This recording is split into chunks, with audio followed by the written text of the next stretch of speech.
There's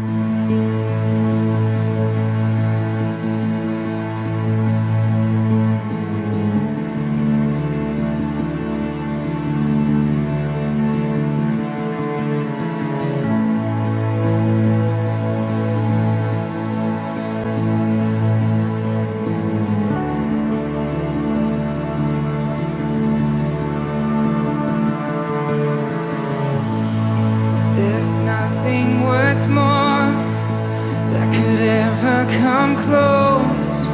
Nothing can compare. You're our living hope. Your presence,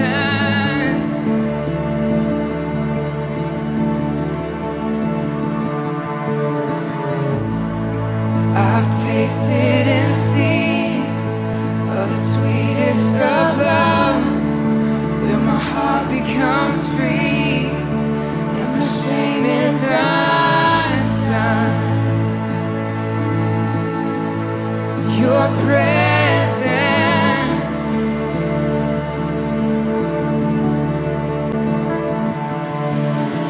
Holy Spirit, you are welcome here.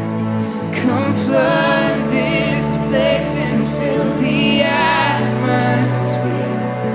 Your glory, God, is what our hearts long for, to be overcome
glory, God, is what our hearts long for. To be overcome by your presence, Lord.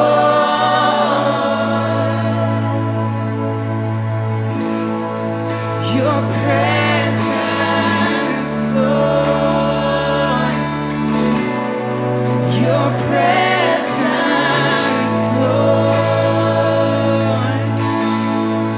Your presence, Lord.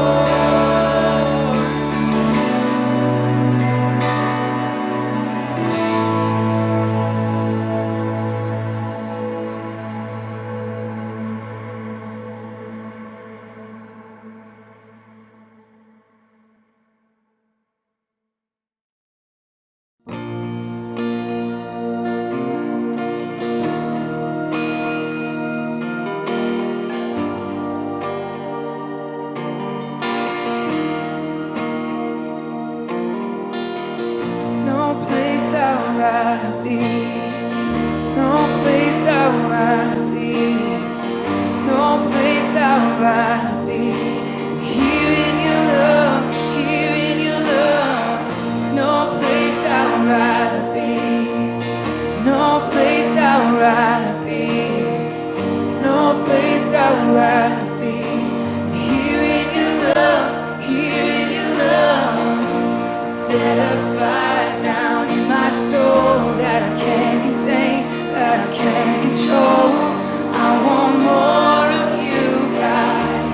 I want more of you, God. Set a fire down in my soul that I can't contain, that I can't control. I want more of you, God. I want more of you, God.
Hello, welcome to Sunday Talk. Today we're going to go over the scripture of Daniel chapter 3.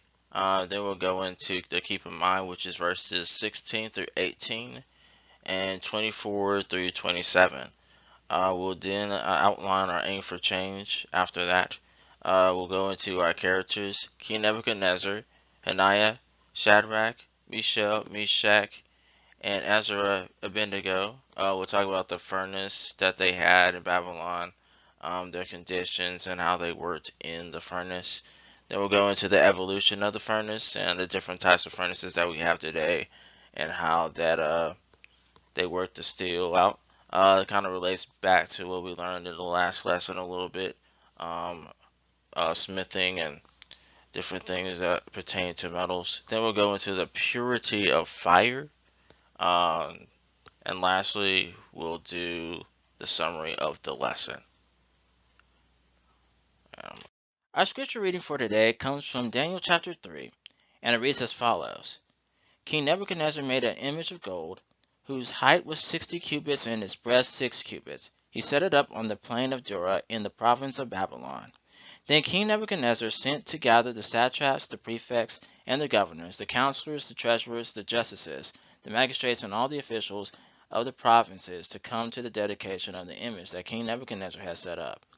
Then the satraps, the prefects, and the governors, the counselors, the treasurers, the justices, the magistrates, and all the officials of the provinces gathered for the dedication of the image that King Nebuchadnezzar had set up. And they stood before the image that Nebuchadnezzar had set up. And the herald proclaimed aloud, You are commanded, O peoples, nations, and languages, that when you hear the sound of the horn, pipe, lyre, trigon, harp, bagpipe, and every kind of music, you are to fall down and worship the golden image that King Nebuchadnezzar has set up. And whoever does not fall down and worship shall immediately be cast into a burning fiery furnace. Therefore, as soon as all the peoples heard the sound of the horn, pipe, lyre, trigon, harp, bagpipe, and every kind of music, all the peoples, nations, and languages fell down and worshipped the golden image that King Nebuchadnezzar had set up. Therefore, at that time, certain Chaldeans came forward and maliciously accused the Jews. They declared to King Nebuchadnezzar, O king, live forever. You, O king, have made a decree that every man who hears the sound of the horn, pipe, lyre, trigon, harp, bagpipe, and every kind of music shall fall down and worship the golden image. And whoever does not fall down and worship shall be cast into a burning fiery furnace. There are certain Jews whom you have appointed over the affairs of the province of Babylon, Shadrach, Meshach, and Abednego. These men, O king, pay no attention to you. They do not serve your gods or worship the golden image that you have set up. Then Nebuchadnezzar, in furious rage, commanded that Shadrach, Meshach, and Abednego be brought. So they brought these men before the king. Nebuchadnezzar answered and said to them, Is it true, O Shadrach, Meshach, and Abednego, that you do not serve my gods or worship the golden image that I have set up?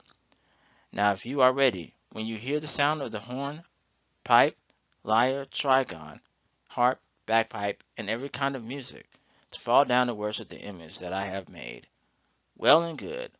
But if you do not worship, you shall immediately be cast into a burning fiery furnace. And who is the God who will deliver you out of my hands? This is going to be the second part of Daniel chapter 3, and it comes from verse 16, and it reads as follows. Shadrach, Meshach, and Abednego answered and said to the king, O Nebuchadnezzar, we have no need to answer you in this matter. If this be so, our God whom we serve is able to deliver us from the burning fiery furnace, and he will deliver us out of your hand, O king. But if not, be it known to you, O king, that we will not serve your gods or worship the golden image that you have set up. Then Nebuchadnezzar was filled with fury, and the expression of his face was changed against Shadrach, Meshach, and Abednego. He ordered the furnace heated 7 times more than it was usually heated. And he ordered some of the mighty men of his army to bind Shadrach, Meshach, and Abednego to cast them into the burning fiery furnace.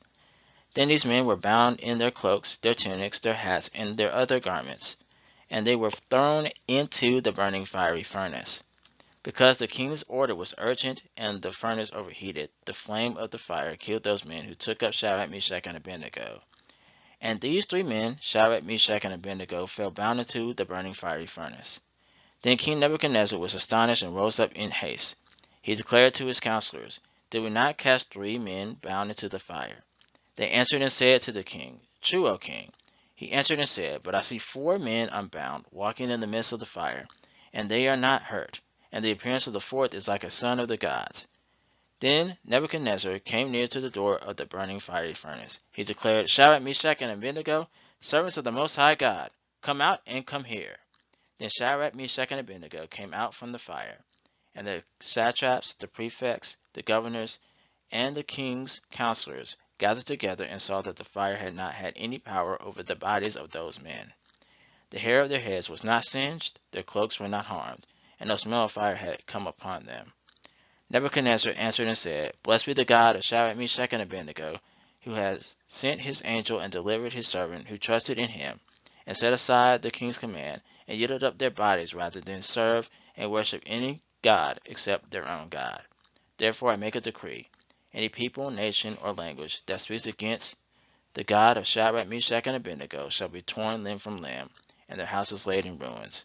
For there is no other God who is able to rescue in this way. Then the king promoted Shadrach, Meshach, and Abednego in the province of Babylon. Blessed is the reading of your word. It's in your Son Jesus' name we do pray. Amen. Our keep in mind comes from Daniel chapter 3 verses 16 through 18 and verses 24 through 27. And we're going to start reading verses 16 through 18 and then jump down to verses 24 through 27. Shadrach, Meshach, and Abednego answered and said to the king, O Nebuchadnezzar, we have no need to answer you in this matter. If this be so, our God whom we serve is able to deliver us from the burning fiery furnace, and he will deliver us out of your hand, O king. But if not, be it known to you, O king, that we will not serve your gods or worship the golden image that you have set up. Then King Nebuchadnezzar was astonished and rose up in haste. He declared to his counselors, Did we not cast 3 men bound into the fire? They answered and said to the king, True, O king. He answered and said, But I see 4 men unbound, walking in the midst of the fire, and they are not hurt, and the appearance of the fourth is like a son of the gods. Then Nebuchadnezzar came near to the door of the burning fiery furnace. He declared, Shadrach, Meshach, and Abednego, servants of the Most High God, come out and come here. Then Shadrach, Meshach, and Abednego came out from the fire, and the satraps, the prefects, the governors, and the king's counselors gathered together and saw that the fire had not had any power over the bodies of those men. The hair of their heads was not singed, their cloaks were not harmed, and no smell of fire had come upon them. Bless the reading of the word. It's in your Son Jesus' name we pray. Amen. So we're going into them standing up for what is right, and we're seeing the condition in the fiery furnace. Lastly, we see a revelation happen with King Nebuchadnezzar about the condition of the Hebrew boys within the fiery furnace, that their God was going to be able to save them. And you see the true confidence that they had in their God, in the Hebrew boys. They had real, true confidence in their God that he would come down and save them from this fiery furnace, and they would not worship the gods of Babylon. So we're thankful to receive such a message like this in a time where people would want to leave the church and not worship God fully. It's an encouragement to stay in the church and to have full confidence in your God in any type of condition and situation that you are in. No matter what fire in your life happens, it's supposed to make you more pure. And we'll see that later on within the presentation. Your heart needs to be conditioned right in order to make it through. So we're hoping to keep that in mind as we move forward in the presentation. So we're going to go into our aim for change, which is in the next slide. Our aim for change for this lesson is to endure persecution without distress and without forsaking your Lord God, trusting you, God, fully in times when your faith is tested. And we definitely see that within our keep in mind. Knowing that God will not neglect you in time of peril and when you are in some sense of challenge. Even when it seems that you are going to be destroyed, his presence is eminent. Again, going back to what we just read in verses 16 through 18. Knowing how to stand for truth when it seems that it is difficult, and the cost. It is when it seems when life is threatened, people will be able to trust God and hold on to his promise toward us. His glory will shine through our acts of obedience in a land that does not follow, neglects him, and does not obey his word, commands, and precepts. So we see that within verses 24 through 27, how through their obedience of not falling to worship the gods of Babylon, they were actually saved, and his presence was imminent throughout that story. So we're going to move on into the next slide. Our characters are King Nebuchadnezzar. That includes his provincial leaders or officials, the satraps, prefects, governors, advisors, treasurers, judges, magistrates, and all the other ones that weren't really listed. You have Hananiah, who is Shadrach, Mishael, which is Meshach, Azariah, which is Abednego, and throughout the rest of the book of Daniel, they are just going to use the Babylonian names here. So these are our characters, including the provincial officials. And so we're going to move on into the next slide. Okay, so we're going to talk about the furnace in itself. And realistically, we're looking into the golden statue that was forged from this furnace and also the heat itself. And so I looked up the actual melting point of gold, and it's 1,943 degrees Fahrenheit or 1,062 degrees Celsius. So imagining that, as we read through the scriptures, you find out that it was heated up 7 times the amount as it usually was in order to shape the gold into the statue. If it was hot enough to actually melt the gold to forge it, that means it was close to about 9,000 degrees Fahrenheit, 9,000 degrees Celsius. That is a pretty high temperature. In all actuality, they realistically should have died. However, the Hebrew boys were not singed. And so generally the furnace was used in order to shape metals in different forms, depending upon the metal that they were using. They knew how to adjust the fire in order to get it to the right temperature to actually make the products that they wanted to make in these furnaces. These furnaces were basic blast furnaces in those days. In the next slide, we're going to discuss the evolution of blast furnaces. Most of these blast furnaces, or the furnaces of these time periods, were generally in the form of blast furnaces. They used oxygen in order to combust the fire. And so we're going to talk about further the major different types of furnaces that are in not only history, but also that are in use today. So the evolution of the furnace actually starts in Egypt, and it moved into the Babylonian Empire and moved outside of Babylon into Rome. They used it to forge different metals for different applications, for weaponry, mirrors, jewelry, those different type of uses.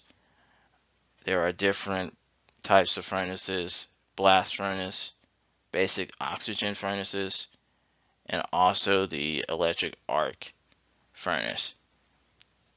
Below is a picture of the blast furnace. They describe the different sections of the furnace where certain actions are taking place. In the middle, the diagram to me that seems to be the best is this one. You notice the metallic load is at the top with melting materials and the coke. It goes into gas dust, coke products, iron ore, softening and melting area. The dropping zone goes into the tires, where that's basically where the hot air and oxygen mix. We get into the combustion area, which is at the very, very bottom. We get where we can get some slag and pig iron, which is basically byproducts of the products themselves. So we then go into their modern uses today, and it's generally to make certain products within the automotive industry, electronics, and other devices that we use readily today, building structures as well. And so they're definitely used for different industries. The significance biblically is to help us to understand who God is in our life. For example, we go into the Word, which is the sword of the Spirit. So when we forge our knowledge of the Bible, we're actually sharpening our sword, and we're forging a weapon to fight against the enemy. As a prime example of the furnace, reheating it, annealing it to basically make it better and stronger and give it those mechanical properties that were discussed in the last Sunday talk. The symbolism of the furnace for the Hebrew boys in this sense is to sharpen their hearts and minds to God and get them prepared for service. It's a way of saying that this is potentially a way of viewing what hell is, that they can basically survive hell with God's help and provision. We can go into a simple example as Psalms 23. It's not necessarily darkness that they're going into, but without the fire, the furnace seems to be a very dark place. We understand that the lake of fire is where we're going to have that second death. And essentially, them going through the fire or the furnace themselves was a symbolism of the second death. So they were able to withstand the second death in this story. So we got to ask ourselves this question: what are the furnace moments in our lives? And how does that affect the church today, individuals, and the families that we are around? So again, what are the furnace moments in our lives that affect the church today, individuals, and families around us? And so we're hoping to move on into the next slide and discuss a little bit further about the different types of furnaces that are available for usage today. Now we're going into the evolution of furnaces, just like discussed in the last slide. We have two of them on here in picture form: the basic oxygen furnace (BOF) and the eccentric bottom tapping (EBT) electric arc furnace (EAF) on the right hand side. The left hand side has a diagram of the actual components of the actual furnace itself. We're going to start off with the steel shell here, and then there's the molten metal area, as well. You have a tap hole, refractory, and then the pouring portion of the converter. We also have where it's water cooled, and then we have the movable seal, as well as the fumes and coolants that come in to actually cool down the steel sometimes. Converter fumes to clean the plant, and then the water fume collection head. So that's basically where oxygen is used as a combustion, and this is a way to actually alleviate some of the contaminants that come into the steel, and it actually goes down to the bottom as it enters in, and it's poured out to the left hand side, where you see where it's kind of drawn to show you a diagram or a schematic of how it's going to be poured out through the nozzle in the tap hole. The electric bottom tapping (EBT) electric arc furnace (EAF) is actually a way of tapping or tempering the steel to alleviate some of the air pockets or bubbles that are in the steel and can form, and it's basically trying to alleviate some of the nitrogen, oxygen, and the other components or molecules that are in the air from actually creating air pockets, bubbles, or pores. And when that forms, it affects some of the hardness, brittleness, toughness, tensile strength of the actual steel itself, and that leads to cracking and weak deformations in the steel. So you'll have a smaller curve for the tensile strength, and so you really don't want that here. So you make sure that when it's processed, it alleviates some of the pores in the actual steel. With this tapping method, it also is combusted or ignites through an electric current, and that's generally formed at the top of the actual furnace itself.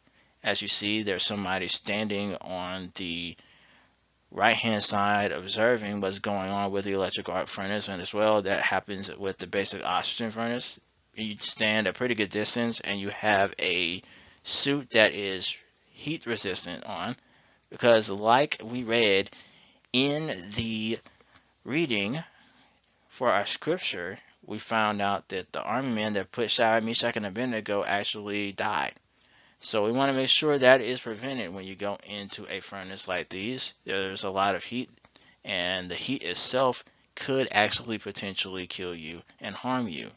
And it's amazing that they actually survive within this story, because realistically, that's never really the case.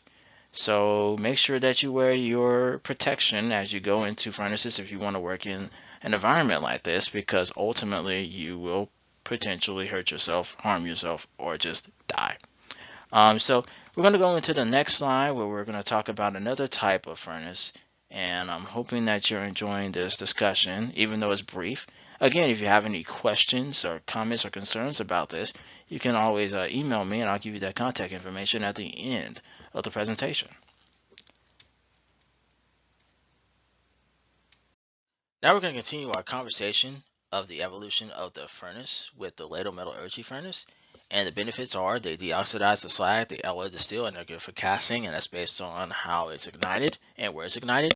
And so those contaminants that are in the steel rise to the top and they're ladled out. That's including some of the air that's found in the steel originally. And so all those air particles are actually released so that it won't weaken the steel. That goes back to our mechanical properties. So we see that in testing after it's being poured out, cooled, and casted. Um, Again, these are not the only furnaces that are in play today, and they're not the only ones that have been seen in history, and they're not the only methods of forming the steel. I did not discuss the Bessemer method, and I did not discuss some of the things that were probably seen in the Industrial Revolution and the Civil War, for example. There's also some other things I didn't discuss with how they work with other products and the companies as well, but I'm encouraging you to do your own research as well. As far as how this connects to the storyline of Daniel and the Hebrew boys, specifically looking in the Hebrew boys, Shadrach, Meshach, and Abednego, there's some injustices on the job that might continue to be seen as far as not only race but actual social economics and wages. We want to make sure there's an equal opportunity work environment for every single person, and I'm pretty sure they've cleaned this up in a lot of different areas, but if there's still some areas that they need some help in, we need to actually voice our opinions and make sure they're heard. I'm pretty sure they are really open to actually hearing the issues as well, and they're pretty involved within their local community and probably including the church. So we want to make sure that we continue to stay the course and be encouraged by some of the things that we saw in this story, and we want to make sure that we do not fall for worshiping a gold statue here, but we stand and serve our Lord and Savior Jesus Christ in everything that we do, voicing our opinions about these issues with our uh, pastors, and making sure that while we're paying tithes and supporting him financially, we support him morally, and he hopefully does that in return as well, uh, without demanding anything or without actually trying to force or coerce his hand. We want to make sure that we do this properly and make sure that he does this gently and respectfully as possible, and you do the same thing as well as you voice your opinions to him. This will also be a great thing for outreach, and I know there's a bunch of organizations as well as companies that actually have organizations underneath them that support people that need their voices to be heard, and actually give each worker some moral support as they continue to work in the work environment that they work in. It's also a great way to help kids get into some technical colleges or community colleges where they can get the training that they need before they get to the job.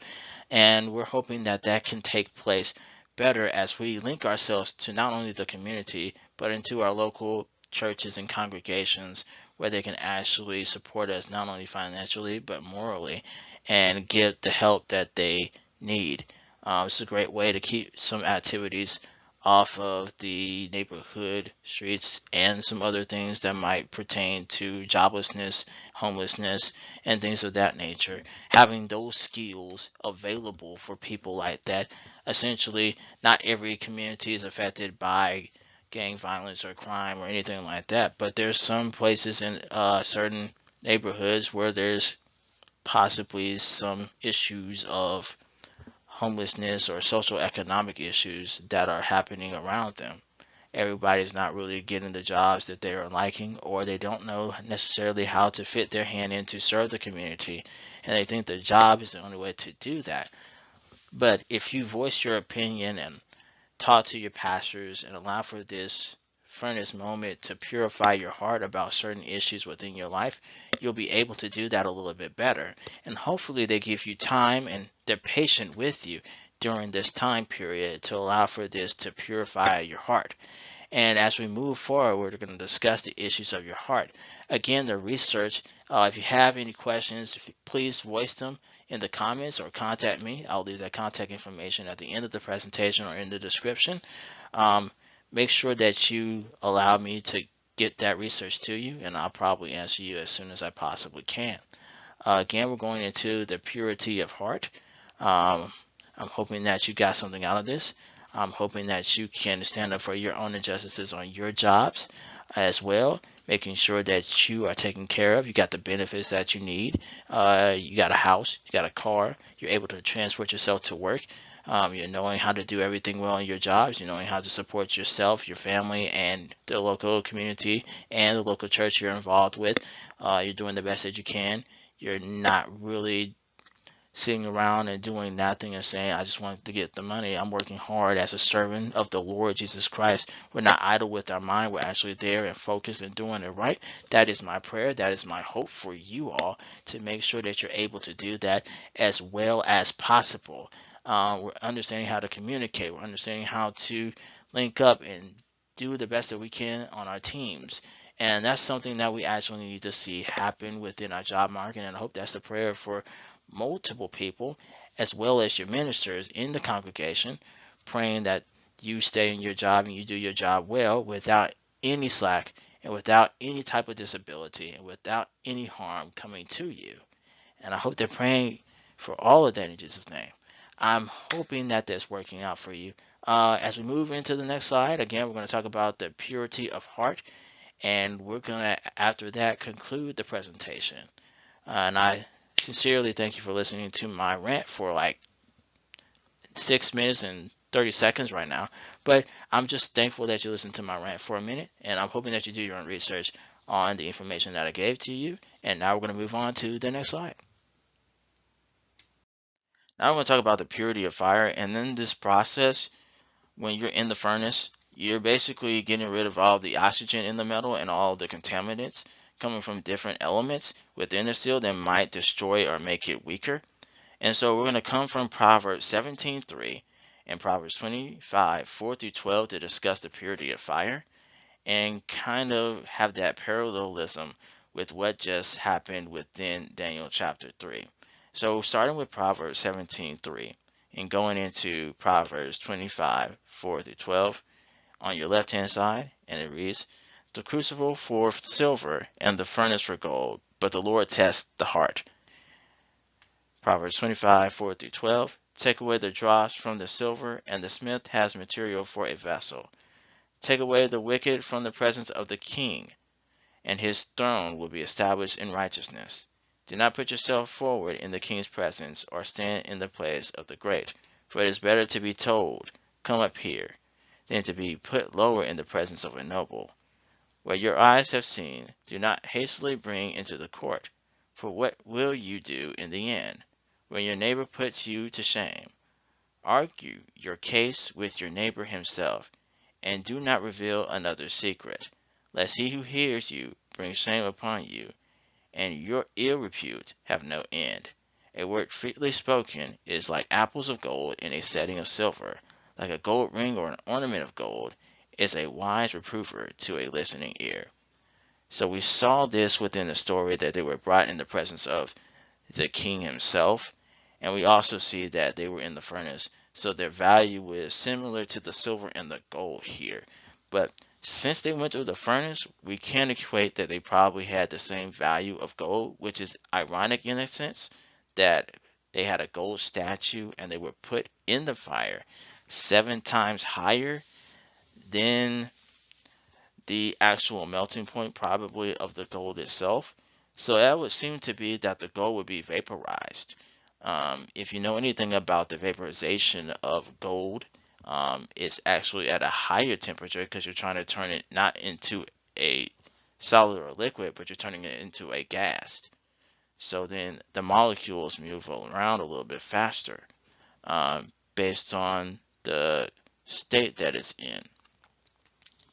So we're going to move on to the next slide and kind of wrap up this discussion here.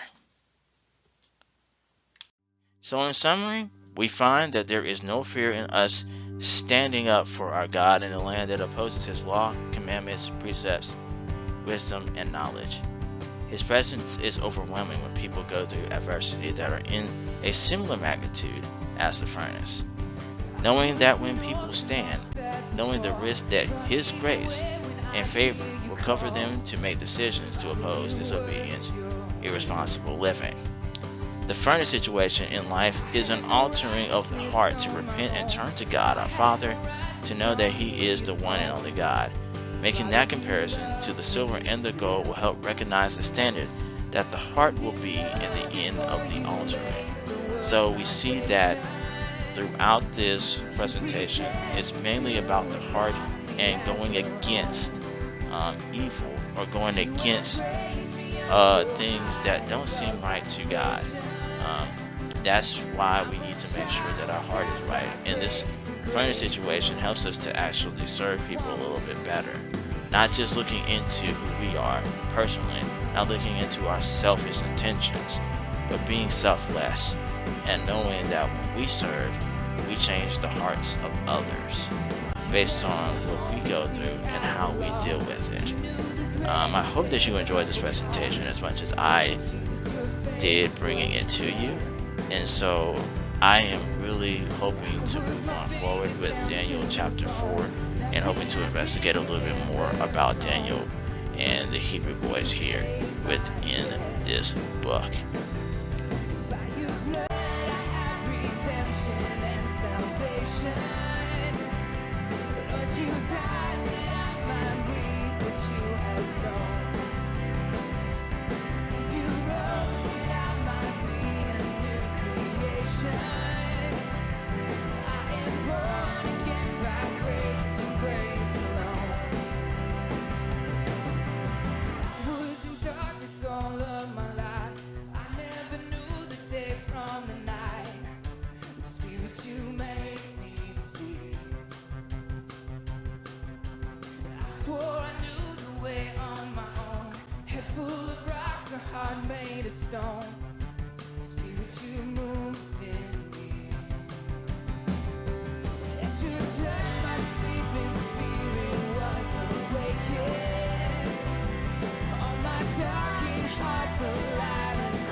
Alright, thank you for watching again.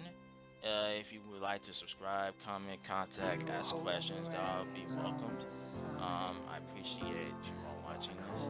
If you have any information about furnaces or steel making, gold, silver, just like the last presentation, bring that forward. I'll be open to it.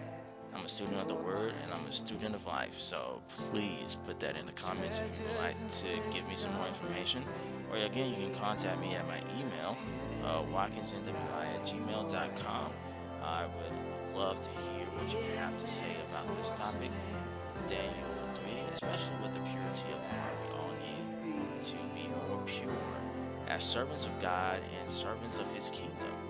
So please put that in the comments below, or you can contact me, ask a question, and I'll be open to giving you my answers, contacting you back, and giving you my responses to anything that you have.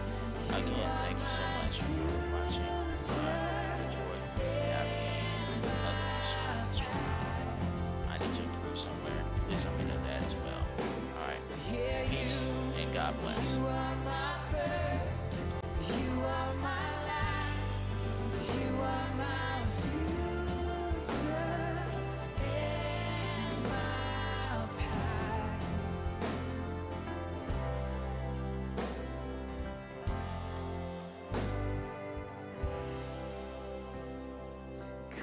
Constellations are swimming inside the breath of your desire.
give life.